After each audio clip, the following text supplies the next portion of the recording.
This is the best and worst Best Picture winners ranked worst to best from the 1970s. I am Jake. We am joined by Ian. And Mud. All three of us are here today to talk about this decade. What is the worst one? Ian. Patton is an over-grandizing, boring jerk-off fest of George S. Patton, played by George C. Scott. All right, Mud, what's yours? Number 10 is The Deer Hunter. I fucking hate that movie. It's bad, and I don't like it at all. It's supposed to be about three friends surviving Vietnam, but it's really just about Robert De Niro trying to fuck the shit out of Christopher Walken's girl. It's really funny that Christopher Walken is a world-famous Russian roulette player at the end of the movie. That's the best part of the film. The film is not about Vietnam, and it's not about anything, and there's one good scene. That's not true. There's more than one good scene, but it is way too long, and it takes way too long to go anywhere, and we don't spend enough time with any characters that aren't played by Robert De Niro. I like Deer Hunter a lot more than that, but my number 10 is Annie Hall, bro. That shit was the weakest one of the 70s. It was by a close margin. Almost had Patton. Close, but Annie Hall, to me, the writing with Annie Hall was a lot weaker than most of Patton, and the other half of Patton wasn't that great either. What's your number 9? Annie Hall. So what I think about Annie Hall is I give it a 5 out of 10. It was the most mid could get. But we'll talk about mid later. I think that Annie Hall has a very good balance of brevity and comedy and the serious part. It's just that it's very boring. The main character gets everything he wants in his own head and never learns anything. And that's a big problem because it should be about him changing, and it just fucking isn't. Patton. Hey, Mud, I'm going to have to jump in there. Patton. Hey, Patton. Patton is very, very, very, very, very, very bad. It doesn't know what it wants to be. It can't decide if it's just hero-worshipping Patton or if it's actually trying to be a takedown piece and talk about his flaws as a character. And the problem is everyone praises him and talks about him with reverence, despite the fact that he does not change as a character throughout the film. I love when characters don't change. Mud said literally every single thing accurately and correctly, and I fully agree with him, except for the fact that I think it's an okay movie and not that bad. All right, what's You're our wrong. number 8? My number 8's The Deer Hunter. I think that this is the most mid can get because there are very interesting characters and takeaways that you can have. I think we spend too much time with one character, though. I would have loved to see the other sides of the Vietnam War and how it affected his friends. I would have loved to see how it affected Nick. I would have loved to see how it affected Stevie. I love both of those characters, and I think we get too much of the person that Robert De Niro is and not enough of those other two people because that's what the film was supposed to be about. It's supposed to be about these three friends and how they're affected, and we really only get how one's affected, and it's arguably the most boring one. I also love the fact that he is a world champion Russian roulette champion. I almost went kickboxer, but you know. Boxer. So what's your number 8? The French Connection. Hey, Mud. Oh, hey, buddy. Please don't think about what movie I haven't said yet. The French Connection is really, really not as bad as Patton.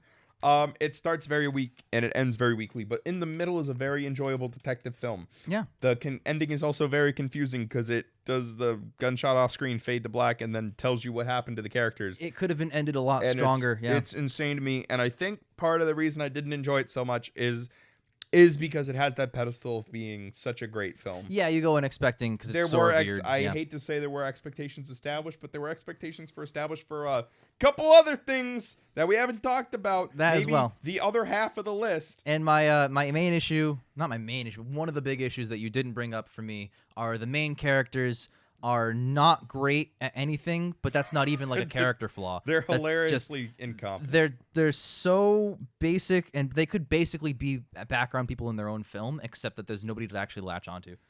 Yeah, there's no characters in that movie. Hey, Yo, the train scene, as good as hyped, incredible, kept me on my seat the whole time. Oh yeah. Just gonna say Other that. than that. Other than But that, yeah. I don't understand why this is considered one of the greatest films of all time. They had a great train scene, man. Oh. Ian, what is your number 7? Oh, you guys just talked about it a little bit. I guess I can riff off of that. It's the French Connection. The French Connection, I don't really love the characters. The editing's kind of bad. Yeah, You guys remember, that's the one where it like cuts mid-sentence Oh, and they there's did that bad a couple transitions. I think it's just weak. The middle of your film being strong, I almost gave that movie a higher score. Oh, same. And as it was ending, I was ticking it. It's just so much weaker than the sum of its parts because it had the capability of being really good, but the score was really good. That is one thing that I remember from that movie. I loved the use of sound, and that's very important to me, but it's just not there. I gave it a 6 out of 10, and it is 7th on the list. Okay, fellas, hear me out. Don't crucify me. What the fuck? Rocky? No. Okay. It's Annie Hall. Okay. Oh, what? That's not that bad. I know, but it's outside the bottom 3. All right. Now, to be fair, I gave Annie Hall a 5, and I gave The French Connection a 6. I think I gave It's it a fine. positive score. I think I gave Annie Hall a 5 or a 6. Anyways, actually no, I gave it a 5 because it is the most mid film possible. We talked about mid. We love mid. There are sequences in this film that are fucking brilliant. And then the movie ends, and Woody Allen looks the camera dead in the eyes and says with his whole chest, "Oh, you know, relationships, they just end sometimes." And you're just sitting there thinking, bro, that was 110% your fault. Yeah. That was 110% your fault. You know who grows? Ted Kramer. Yeah. You know who realizes that he was not a good guy? Ted Kramer. So Yeah. don't fucking tell me, oh, sometimes relationships just end. Fuck you. That was the following best picture. Yep. No, it wasn't. It was like 4-way, but yeah. Yeah. Number 7 for me is neither of those two films. It's The Deer Hunter. Y'all are coming down on that film. The Deer I gave Hunter, it a 5. bro. I gave it a 3. It's ass. The Deer Hunter is a 10 out of 10 2-hour film trapped in a 3-hour film. It is improved drastically by removing scenes. As is, I'm very conflicted about it. I feel like it wastes a good, like a third of its Oh, it's time. horribly A lot of wastes time. It wastes so much time. at the start, and then certain scenes in like the last hour are just useless. But my God, man, the fucking Russian roulette scenes on a character perspective, on a writing perspective, on a scene, on just a choreography perspective, the way that they're executed is fucking brilliant and masterful. So I'm very conflicted about it, but I lean more positive. Ironic, it's on the 7th of the list. I would have given it a 7 out of 10. I stand by that score. It's awesome. It's so close to being awesome. I can't say it. It's good. It's a good film. It's your number 6. So we have a high jump from number 7 to number 6. We do. My number 7 film I rated a 6 out of 10. My number 6 film I rated a 9 out of I 10 think we're all going to have the same one. because it's Kramer versus Kramer. Never mind. We're not gonna have the same. I think Kramer versus Kramer is excellent. It's light and it's serious. And it does a very good job integrating the character work into the story work. A lot of big problems I have with character-based films is the story around the characters seems like it doesn't matter very much. It's even less important in Marriage Story, which is a comparable film to this one. It is. Midnight Cowboy, another Dustin Hoffman character film. The story kind of doesn't really go anywhere, but I love the characters. This is a very good character piece wrapped up in an actual good film where the story matters. I don't think it's in that 10 out of 10 territory, but I cannot stress enough how actually excellent it is. My number 6 is probably the greatest filler episode in all of Oscars history. I know what you're thinking. The Sting. It is. Is that yours? And it's not mine, but it's the commercial break of The Godfathers. It's a commercial. The Sting is a film we went into with absolutely zero expectations, and we came out the other side so happy. It is such a good heist film, and it's so fun to watch all the meticulous little details come back around, and the twist at the end. Yeah, Oh my God, what a film. you're right. I almost feel bad that I only have it at number 6 because it's good. It's just if this film came out in the 50s, it'd probably be number 1. If this film came out in Number the 60s, fucking .1, it'd be awesome. that's what I'm saying. It's like it's insane that Yeah. this is considered the middle of the list, but that just speaks to the fucking Strength of the 70s. strength of the 70s. Oh, for Dude. sure. 70s is heat. Nothing but heat. That was your number 6? Oh, God. I'm really glad that there's a lot of shit between me and Ian right now so that he physically can't kill me. Rocky is my number 6. Oh, Now, you know who's next to you though? I- Me. I won't get into good or bad other than to say that it's an amazing movie. Everyone should go watch the first Rocky. If you like movies at all, just watch the first Rocky. It's awesome. Dude, All right, if you're listening to this show, that means that if this is on the channel, then so is our best picture review, so is our commentary of that movie. We have like overanalyzed that movie to Kingdom Come on our channel at this point. So go listen to what I have to say there. But it's awesome. It's worth it. It's an amazing experience. And of the Rockies I've seen, it's one of the better of the Rockies. That's all. I'll leave it at that. To your number 5. Rocky. So, I can't give you shit. It's 1 point lower. I gave it a 10, by the way, and it's number 5 on the list. I just want to point that out. It's a perfect drama of a person who's down, out, and it's conquering that down and out. It's the perfect underdog story. It's the perfect encapsulation of the American dream of someone who wants to rise up, be the best, provide, do his thing, and feel important to the world and himself. It's fucking incredible. The score is incredible. The script is incredible. It's very well edited. It's an encapsulation of what it means to be a human being. You want to matter. You want to be important. You want to fight and keep going even when you're down. And that's what Rocky does. That's what Rocky did. It's brilliant. And that's why they made 5,000 of them. Mm-hmm. They're still making them. Yep. They haven't stopped. That's a 10 out of 10 right there. And it's only this low because there's spoiler, 4 other 10 out of 10s above it. Can't believe that Ian's an op. My number 5 is Kramer versus Kramer. Oh, what a film. I love character piece that actually makes story matter. And I love a film where, like, at the end of the day, there is no real antagonist. The closest we get is, like, Joanna's lawyer because he's kind of a bastard. There's something about, like, putting the fault on someone that makes it an issue. Ted, they make it clear in a scene. Ted's not an alcoholic. Ted was never unfaithful. Ted was never abusive.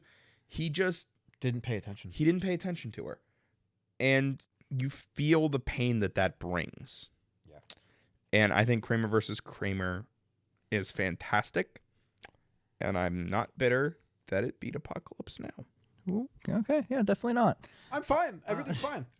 So my number 5 is Apocalypse Now. Just kidding. It is horror. The Sting. And Mud, something you said about The Sting rang true for me. You're right. If it did come out in the 50s, it would be vying for the top spot of the 50s. 60s, vying for the top spot of the 60s. But in the 70s, man, speaks to the quality of the other films of the 70s, the fact that it's this low on the list when The Sting is this great of a movie. It almost feels like an insult. It almost feels like an insult. Well, The Sting shouldn't have come out between The Godfathers. That's on The Sting. But, yeah, no, stop me from watching The Godfathers. Come on. But, no, The Sting is an amazing movie. Every twist and turn was so satisfying, culminating in the most satisfying end twist and turn when they duped everybody. That was so fun. It is the Sting movie's Sting movie. It's called The Sting. Any movie that tries to do what The Sting has done probably isn't that good. Some reach that level, but this is top tier. This is how it's done, and I love it. Often imitated, never duplicated. Here on out, I have 10s. So, Ian. Yeah, I've been there. Your number So I'm also going to talk about The Sting right now because The Sting is my number 4. Okay. This movie does an excellent job of not only making you feel smart the entire time because you're starting to pick up and go along, Yep. but it also then pulls the rug out from underneath you in a way that's not bullshit. It lets me follow the breadcrumbs. It lets me do this. It lets me go along with everything. The characters are smart. The film is smart, well edited. It does everything that it should do. I don't remember if you guys remember when he's on the carousel and it does the wipe with the carousel. I that do. one little edit. Yeah. Ooh, it's so good, That man. hits. I love that shit so much. That movie had good editing. Yeah, exactly. Where it does everything right, and then it's also just a fucking production masterclass too, where it's just like, yes. So, number 4? Yep. Rocky. Yeah. Y'all are fucking bitches. No, I give it a Rocky's 10. a great film. It's like you said, it's the embodiment of the American dream. And something that I am going to draw from Kramer vs. Kramer, also a great film where there really isn't an antagonist. We talked about it. Like, Apollo Creed is the final fight, sure, but he has no malice towards Rocky. There's nothing he does.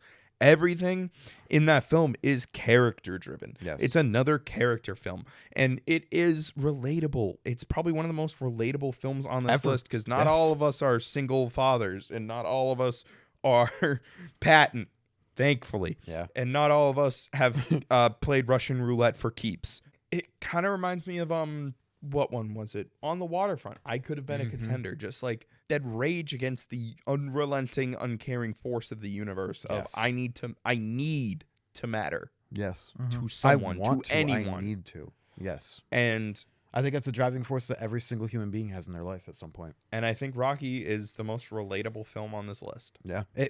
In my opinion, it might be one of the most relatable films, period. True. For that reason. Jake? My number 4 is Kramer versus Kramer, Dawn of Justice. I love this film so much. The way that the characters are introduced, perfect. The way that they're used, the amount of time that each character spends on screen, perfect. I cannot get over how well written Kramer versus Kramer is. It is one of the best well written best pictures ever, and I have said that several times, but this really rings true for this specific movie. It's timeless. Like, yes, there are dated elements of how he has to get the job in one day in the 70s, which is nigh impossible, but the themes it's talking about ring true. The point, the message of the movie, and the way it's done, I contend will last another fucking 50 years. This is an incredible movie. Everyone should watch it at least once, just in their life. That's how important it is. We are up to the podium positions, fellas, and I think we all have the same 3 movies left. Yes, we do. The bronze medal's One Flew Over the Cuckoo's Nest. That's not true. Oh, sorry, it is for you personally. Go on. Mud? No? You have nothing else to add to that? No. So for me, One Flew Over the Cuckoo's Nest is excellent. McMurphy as a character, he's funny, he's intelligent, but he's a narcissist. And he slowly develops a care for all these people, and he slowly gets everybody around him more confident in themselves. It's a takedown of the asylum culture that happens in that time period where, yes, there's people who probably needed it, but there was also people that were being kept there and taken down. Nurse Ratched is the embodiment of keeping people there, keeping people down. You can see it with the confidence of once I don't remember the character's name, he fucks and he doesn't stutter anymore, and she brings him down. I like that his name is He Fucks. He fucks. He does. It's relevant to the plot. They put McMurphy into an overly sedated state, which is also a takedown of the asylum culture, and Chief breaks out because he realizes he doesn't need to be there anymore. McMurphy has given him the strength, and that strength also came from within himself, and I think that's wonderful. Yes. It is well edited. The scenes are amazing. The character work is amazing, and it's such a relevant topic still that mental illness isn't treated in a specific way. It varies from person to person, and you can't just uniform government state it out. And One Flew Over the Cuckoo's Nest is brilliant. My bronze medal is The Godfather Part 2. My bronze medal is The Godfather Part 2. This is an amazing 2-movie saga. Both of them blur together in my mind, but if I had to differentiate, Godfather 2 is an excellent extension of the first one, so much so that it feels like the second half of the same story. Like, it does not miss a beat, and it develops the characters so well. And Fredo, man, what an excellent And you need to arc. it's a double-edged sword. It is so great to see the end of Fredo. You need to have seen the first one to understand what is the deal with Fredo. Yes. All I can say is the 1970s belonged to a man, and that man's name is John Cazale. Yes. Yeah. Yes, they certainly do. You should go listen to our Godfather Part 2 review because there's nothing I can say here that I didn't already say there. And I'm not going to do this film justice if I just summarize it. No, it's too powerful. It's a powerful movie. There you go. So I'm going to talk about The Godfather Part 2. Are you? It's my number 2. The one thing that I can say, I'm not going to summarize anything, is the reason that it's up here and the reason that it's important is those films do blend together. So I have them both as my number 1 because it's basically just a saga. It is The Godfather. It doesn't matter that it's split up in parts. It's The Godfather. The reason that I have 2 underneath is reliant on the first one. That being said, The Godfather Part 2 is the perfect sequel. There is no film sequel in history that I have seen that extends upon a story, builds upon a story, and accentuates the themes, messages, and importance as well as this film. And I don't think there ever will be. This film is a part 2 to a part 1. It's just a film. It blows my mind, and I think every sequel should be chasing what this sequel's high has. I agree. My number 2 is One Flew Over the Cuckoo's Nest. Wow. Never mind. We do not have the same You're list. not listening to us. Nope. No. A lot of the times in this series, we have seen what I call bedrock films, foundation films, starter films, films that defined a genre. And I would say One Flew Over the Cuckoo's Nest is one of those films. What I like about these foundational films is you see them before the cliches set in. Mm-hmm.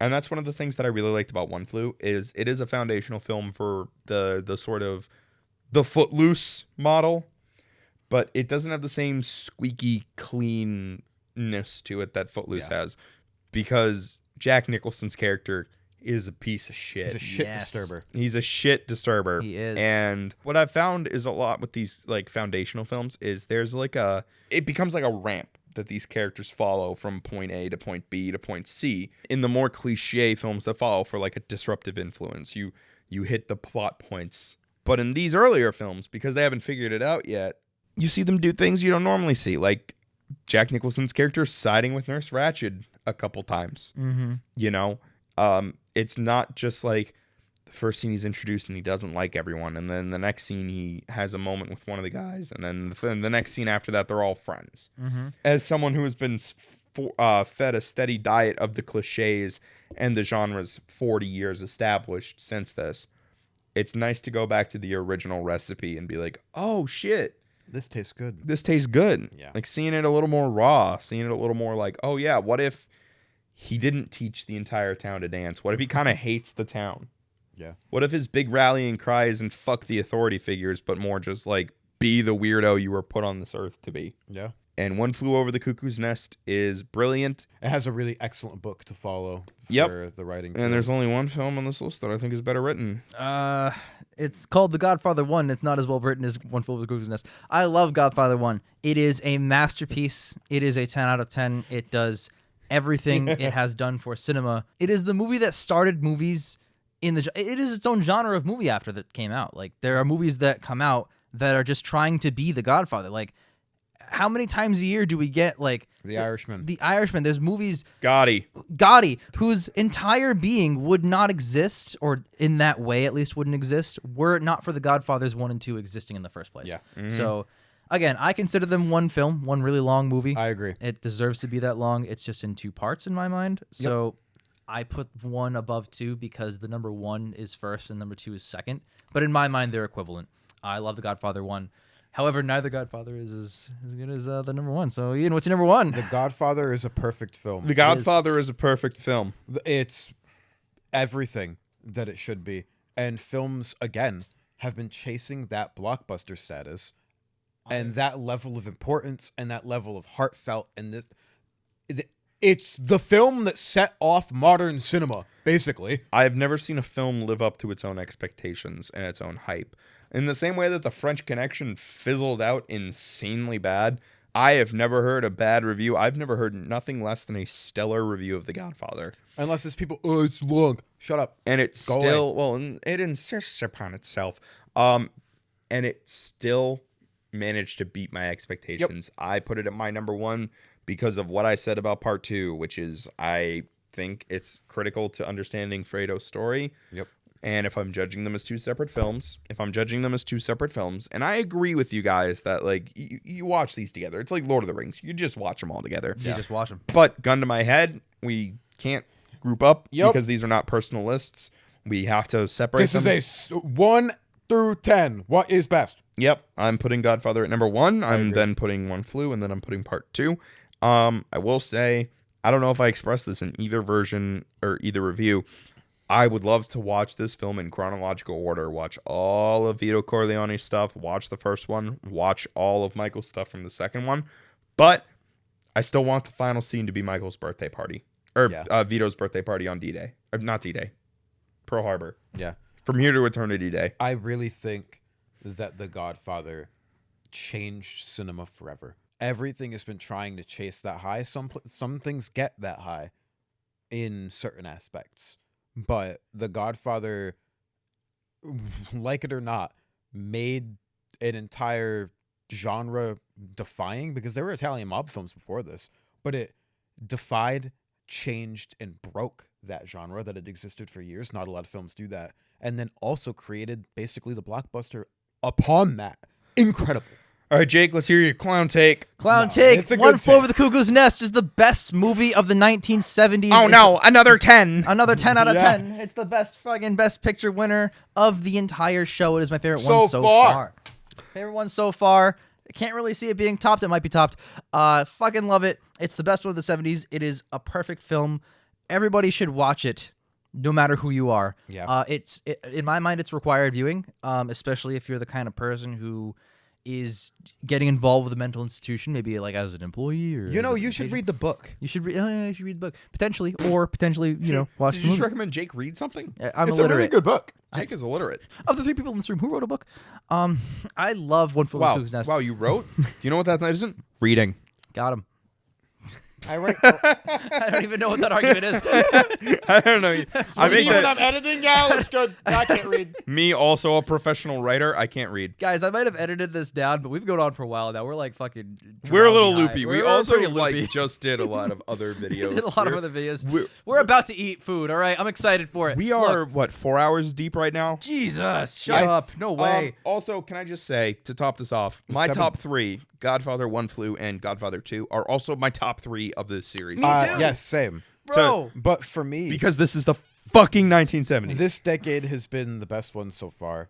Something I can say about almost all of the 70s is the writing is fantastic. Oh yeah. I don't think there's a single film on this list, I'll say this, that doesn't have at least one flawlessly written scene. Yeah. Patton has the opening. Yeah, I love the opening. The opening You're right. monologue is The brilliant. monologue is really It's good. prophetic for the rest of the movie. Prophetic for the rest of the movie. Deer Hunter has the Russian roulette scene between De Niro and Kazali, and honestly, all the Russian roulette scenes. Annie Hall has that one really funny part. Annie Hall has I'm gonna say to be sincere. Annie Hall has the scene where they try to have sex and she's not high. Yeah. French Connection has the scene where they put together where the drugs are hidden. More like the train scene. Also, well, I'm talking writing. There isn't a lot of writing in the train scene. He chased train. And then everything beyond that, I don't even need to highlight. The Sting, Kramer versus Kramer, Rocky. Like, come on. There's some lofty expectations going forward, but I gave 5 10s. Bro, That is I think not I gave, normal. I think I gave 4 or 5 10s. Yeah. I gave Like, so many listen, 10s. I don't know if I'm being too hard. I don't know if I'm being too lenient. All I can do is be true to how I feel about these films. And Godfather 1 and 2, One Flew Over the Cuckoo's Nest, The Sting for being one of the best detective films of all time, and then Rocky. They're just all brilliant. Let me just say right now that my top 10 of the best picture winners, 40%. I'm sorry. No, I'm not sorry. 40% of them came out this decade. 1, Yeah, 2, 50%. 3, 4, 50. Because you guys probably have Rocky up there. I do. I have love Godfather. Rocky. I have The Godfather, One Flew Over the Cuckoo's Nest, The Godfather Part 2, Rocky, and Kramer versus Kramer are all in my top 10. I hated Rocky. It's why it's at my number 14. It was only a 9. But Even no, Kramer versus Kramer is my number 12. It's almost in the top 10. Kramer versus 9 for me. I fucking love this decade. It is my favorite one so far. It's Yeah. 50% the 70s, 20% the 40s, 20% the 50s, and 10% the 60s. But Yes. let me introduce us all. We'll get to the worst pictures later. But the best pictures of the 1980s. Oh, we're Let going me to do just- least excited and most excited. Let me just, as Let per 'em- usual. Just read them off. Let's read them off. I'll go in order to start. Ordinary People, Chariots of Fire, Gandhi, Terms of Endearment, Amadeus, Out of Africa, Platoon, The Last Emperor, Rain Man, and Driving Miss Daisy. I'm not even kidding. This is probably my least knowledgeable decade. You named 10 films. I am aware of the plot of 4 of them. I have seen none of these. Oh my God. All right. So I might be the most knowledgeable. Oh, that's the weirdest part. This is the weirdest part. That's strange. I've seen none of these. I've seen Rain Man. I've seen Amadeus. I've seen Platoon. I've seen Driving Miss Daisy. Oh, wow. So I'm at 4 out of 10. The one I'm the most excited for is Platoon because Platoon's a fucking banger. And the one I'm the least excited for is like one of the 4-hour long, like The Last Emperor. These shits are long.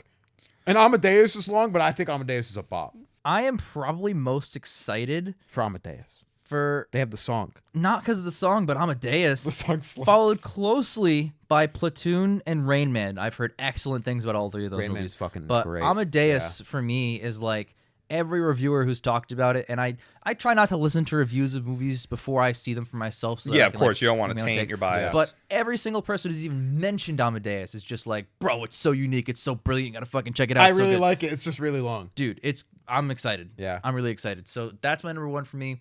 Rain Man is up there, and Platoon is Willem Dafoe, of course. What is one up are there. you the least excited for? Oh, jeez. Well, of this list, I mean, there are a lot here that I don't know anything about, like Chariots of Fire. Chariots of Fire, Ordinary People, Terms of Endearment. None Of those, like, I don't know a single thing about any of them. I'm excited for Ordinary People. I know a bunch about it, and I haven't seen it. Robert Redford directed it, so I'm pumped. shit. I have my least. I'm gonna have my Mud with Apocalypse Now moment over Kramer vs. Kramer. Driving Miss Daisy beat My Left Foot. That's a crime. So I'm not that big on My Left Foot either. My Left Foot slaps, guy. It's a 10. We'll get there when we get there. We'll get there. We'll get there when we get there. I'm gonna pick Driving Miss Daisy as my least anticipated, just because like it doesn't look good. It's fine. And this is coming from the guy, and I've verbalized this before. I also don't like Do the Right Thing. Oh no, that's a slapper. We've talked about it. Well, we will talk about it when we get to that episode. As for most anticipated, just to give us some variety, I'm going to go with The Last Emperor. I've heard a lot of good things about that film. I'm the least excited because I know it's really long. I know it's long, but I've heard like it's really good and it's really well made. I think the 80s are going to be the decade of the unknown for us. It's like kind of a weird, it's a weird valley where growing up, they weren't old enough to be considered like Godfather classics. Yep. Because they were only about like 10, 20 years old. Yep. But it's also not recent enough that we actually know them. And I think that's what's happening. Because like with the 70s all the way down to the 20s, like we'd heard of like a fair few of them because like, oh, these are classics, you know, these are timeless. Yep. And then from the 90s onward, it's like these were the movies that our parents watched. But the 80s is kind of in that weird lull for us. Where it's like they weren't old enough to be classics and they weren't young enough for our parents to talk about them. I'm going to say something too. Mud had his Apocalypse Now episode. The end of the 80s is my Apocalypse Now episode. Dead Poet Society lost to Driving Miss Daisy. Oh, you guys hold on. Ian and I are gonna throw down because we have our own Apocalypse Now is the same year. Oh, one of those films buddy. got nominated. The other one didn't. Listen, buddy, if you think that it's gonna be a 1v1, you're wrong because I'm fully in Ian's boat. I know. Poets. I listen. My left foot's gonna No, cramp My Left so Foot far also up got both of your nominated. asses. It's gonna be crazy. I don't really like My Left Foot very much. I've never You're song- gonna like it when it goes up your fucking The ass. song slaps.